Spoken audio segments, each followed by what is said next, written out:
guys, welcome back to Fantasy Tipped. Julian here for another waiver wire episode. Can you believe that we're already at week 18 of the fantasy hockey season?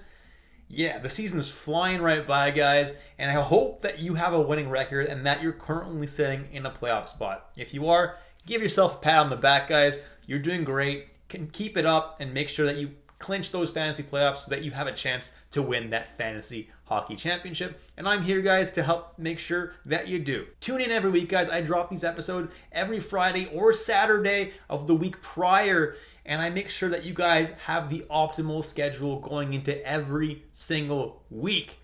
If you haven't already subscribed, guys, please consider doing so and hit that like button if you haven't dropped a like on this video already. Let's jump into the schedule for this week now, guys. And on Monday, there were 4 games. Tuesday 11, Wednesday 3, Thursday 12, Friday 1, Saturday 13, and Sunday 3. So if you're asking me why am I showing you this, it's because you can see, guys, those Tuesday, Thursday, and Saturday nights are super busy this week, which means that you probably can't fit anybody in your lineup. So if you want to be streaming someone, you might want to be streaming someone who plays Monday, Wednesday, Friday, and Sunday, especially Friday. There's only one game. So the more players you can get into your lineup, the more chance that you have of winning the week. So who has a good schedule? It's the Arizona Coyotes. They play on all 4 off nights, Monday, Wednesday, Friday, and Sunday, which makes streaming them really, really crucial to having a win this week. Now, LA and New Jersey are the only other 2 teams other than Arizona who play 4 games this week. So their schedule is pretty good as well. They each have 1 off night. And then Minnesota and the Rangers, while they only play 3 games, they do play on 2 of the off nights. So definitely not bad there either. Teams with a bad schedule are Columbus, the Islanders, Vegas, Washington, and Winnipeg because they only played 2 games this week. So it's not super ideal. Let's jump into some forward options now. And first on the list is Martin Necas of the Carolina Hurricanes. On a little bit of a streak right now. As long as he's keeping that up, guys, he's definitely an ad. And he's only 65% rostered right now. Charlie Coyle is absolutely killing it right now on the top power play and top line in Boston. As long as he's putting up the points, grab him. As soon as he slows down, he's probably a drop. But I mean, if he keeps this up and you're able to sell him at a decent price, I'd recommend doing that as well. Andrei Kuzmenko comes into the Calgary Flames and immediately scores a goal in his first game. It looks great for him. I would definitely consider picking him up right now because they're giving him some pretty decent deployment. And I think that he's going to play pretty well over there. Troy Terry as well is on a pretty nice streak going into the All-Star break. So I'm expecting him to continue that a little bit after that as well. He's getting good deployment, and I'm expecting him to continue. Lawson Krause is the first Arizona Coyote I have on this list, and he's playing on the second line of Arizona and the second power play as well. He gives you usually a pretty decently safe floor with shots and hits, so definitely not a bad guy to be streaming for this week where Arizona has incredible off-night schedule. Next I have Quinton Byfield. He's here because he's playing top line and top power play in LA, and if you need someone that plays 4 games this week and you have room on the busy nights, Byfield definitely makes for a decent option. Sam Bennett's also playing on the second line with Tkachuk and Verhaeghe, and he's starting to turn it on. At least he did before the break. Didn't have a great game after the break, but that could just be one game. Sam Bennett is someone that I like a lot and is playing on a great line. Mason Marchment is playing on the second line with Duchesne still and absolutely still is putting up the points and looking really good. So definitely a pretty good ad there. Well, Jonathan Huberdeau just came off his first game after the All-Star break. That's all I've seen so far since the All-Star break.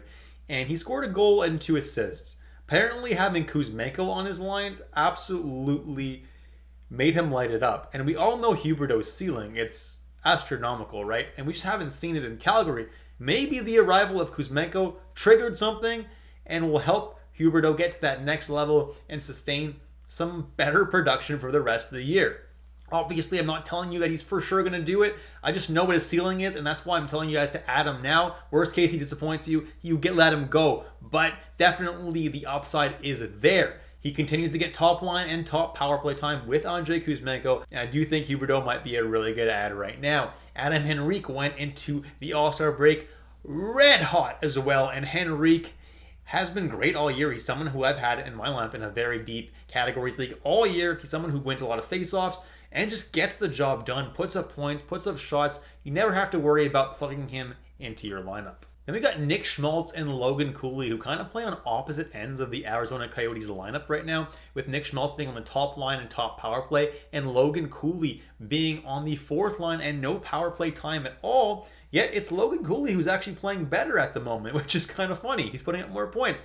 Nick Schmaltz is still the guy I would go for, though, because the deployment is much, much better, and definitely the upside is much higher with Nick Schmaltz. But if Schmaltz is not available, Cooley's not a terrible ad either for this week, although there are some other Arizona Coyotes on this list that I might add over Cooley as well. Next is my Manscaped must-add player of the video, Nicolas Roy. Get 20% off and free shipping with the code word FANTASYTIPPED at manscaped.com. That's 20% off and free shipping at manscaped.com with the code word FANTASYTIPPED. Because your grooming upgrade awaits, ready to charm your Valentine's Day. Nicolas Roy is playing on the top line of Vegas Golden Knights. He's playing with Barbashev and Marchessault, which is a great deployment. He's playing second power play time as well, and the dude went into the All-Star break on absolute fire. I definitely don't mind you guys taking a shot on him, especially if you're in a deeper league. He's kind of a must-add right now. He made him my Manscaped must-add player of the video. If you don't have him, add him because he's definitely going to continue to do well. Nick Bjugstad is playing on the second line right now in Arizona with Krause and Michelli. He's not a bad streamer. Eric Hollis, the second line center right now for New Jersey, playing with Timo Meier and Dawson Mercer. That's probably the best line in New Jersey right now, and while those guys are kind of streaky and Timo Meier has definitely not been that good this year, the upside is definitely there, and Holla hasn't been doing too bad so far. He's also getting second power play time right now, and I do think that Holla is probably your best streaming option from New Jersey right now. The Devils do have 4 games this week. Remember that. Then I have Zucker, Kerfoot, and Michelli, all Arizona Coyotes who are decent streamers just because of the fact that Arizona has those off nights. Like I said, Zucker and Kerfoot are playing on the third line right now with Carcone, and Michelli's playing on the second line right now with Bjugstad and Krause. All good streamers. Juraj Slafkovsky is someone who's been phenomenal as of late, playing on the top line with Suzuki and Caulfield, as well as the top power play. I've gotten this question before. I did include the right wing eligibility because he is playing on the right wing, but Yahoo hasn't yet given him that right wing eligibility. That's what it means when I put it in yellow. And then Anthony Cirelli is the final forward I have on this list, and he's playing on the second line right now with Brandon Hagel and Steven Stamkos, and he's kind of on a little streak right now, so definitely not a terrible option to be streaming. In terms of defensemen, guys, Brock Faber, this is your last call for him. He's been absolutely phenomenal. Might win the Calder Trophy this year for best rookie. He's playing on the top power play in Minnesota and is showing no signs of slowing down at all. And Spurgeon, I don't think he's anywhere near returning either, so we don't have to worry about it. And even when Spurgeon returns, I doubt he'd get that top power play back from Faber. That's how good Faber has been. He is a must-add here. Thomas Chabot should still be your top power play guy in Ottawa, but they do have 3 really good defensemen, so it's not always a certainty, but he probably is, and is pretty good upside there as well. Zach Werenski is your top power play guy in Columbus, and is looking fantastic. Great to have him back from injury. He should be owned in a lot more than 62% of leagues. Thomas Harley. It's funny. You'd think that when Heiskanen got injured that Thomas Harley would have gained a lot of value. He actually did a lot worse while Heiskanen was injured. But now that Heiskanen's back, he's going off again and putting up points left and right. He is a must-add. He's doing really, really good this year, and it's nice to see. Colton Parayko is someone who I brought up for a couple weeks now. His peripherals are just really, really good, and he's backing those up with some points here and there as well, giving him a pretty safe floor every single night. Samuel Girard is doing decent as well as of late.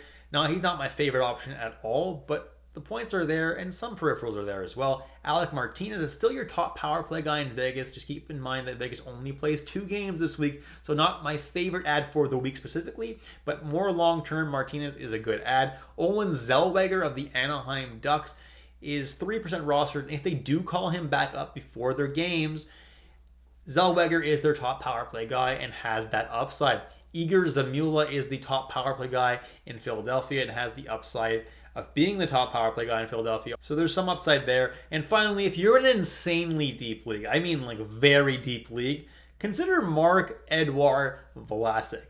He hasn't had any fantasy relevance in so many years, but he's kind of turned back the clock a little bit. He's got a little bit of a goal streak going, and while he's hot, why the heck not ride Marc-Edouard Vlasic? And just be mindful that that point streak may end at any time abruptly, and then he might be completely useless. As far as goalies go, Alex Lyon is the starter in Detroit, and even when Husso comes back, I'm expecting Lyon to keep the reins there. Kochetkov is the starter in Carolina. He's back now from injury, should do pretty well there. Korpisalo is starter in Ottawa and is playing better as of late. Forsberg is injured, so he's really the guy over there right now. Ukko-Pekka Luukkonen is the guy in Buffalo. They sent Levi to the minors. They haven't called him back up. Luukkonen should get the majority of the starts. John Gibson is their starter in Anaheim.